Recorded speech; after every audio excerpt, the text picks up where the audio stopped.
PM Modi సడన్గా 1 year వరకు gold కొనొద్దు అని ఎందుకు చెప్పారు? Reason simple. ఇండియన్ ఎకనామీ ప్రెషర్లో ఉంది. ఇప్పుడు జరుగుతున్న యూఎస్ ఇరాన్ వార్ వల్ల ఆయిల్ ప్రైసెస్ చాలా పెరిగిపోయాయి. ఇండియా మన క్రూడ్ ఆయిల్లో ఆల్మోస్ట్ 88% ఇంపోర్ట్ చేస్తుంది. ఆయిల్ కొనడానికి ఆల్రెడీ లక్షల కోట్ల రూపాయలు ఫారిన్ కంట్రీస్కి వెళ్తున్నాయి. ఇప్పుడు ప్రాబ్లం ఏంటంటే ఇండియా ప్రతి ఇయర్ ఫారిన్ కంట్రీస్ నుంచి లక్షల కోట్ల రూపాయలు గోల్డ్ ఇంపోర్ట్ చేస్తుంది.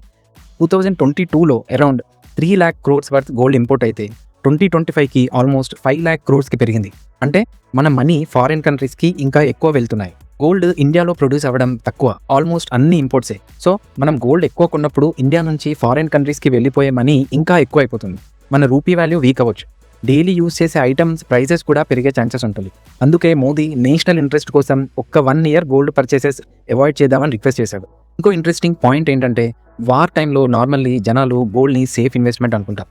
కానీ ఇప్పుడు ఆయిల్ ప్రైసెస్ పెరగడం వల్ల గ్లోబల్ ఇన్ఫ్లేషన్ పెరిగింది, డాలర్ స్ట్రాంగ్ అయింది. సో గోల్డ్ ప్రైసెస్ కూడా ఫుల్ వొలటైల్గా మారాయి. సింపుల్గా చెప్పాలంటే ఇండియా ఇప్పుడు అన్నెసెసరీ ఇంపోర్ట్స్ తగ్గించి మనీ సేవ్ చేసుకోవాలి. ఇది మోదీ చెప్పే మెయిన్ మెసేజ్. కానీ ఇక్కడ క్వశ్చన్ ఏంటంటే ఇండియన్స్ నిజంగా 1 year గోల్డ్ కొనడం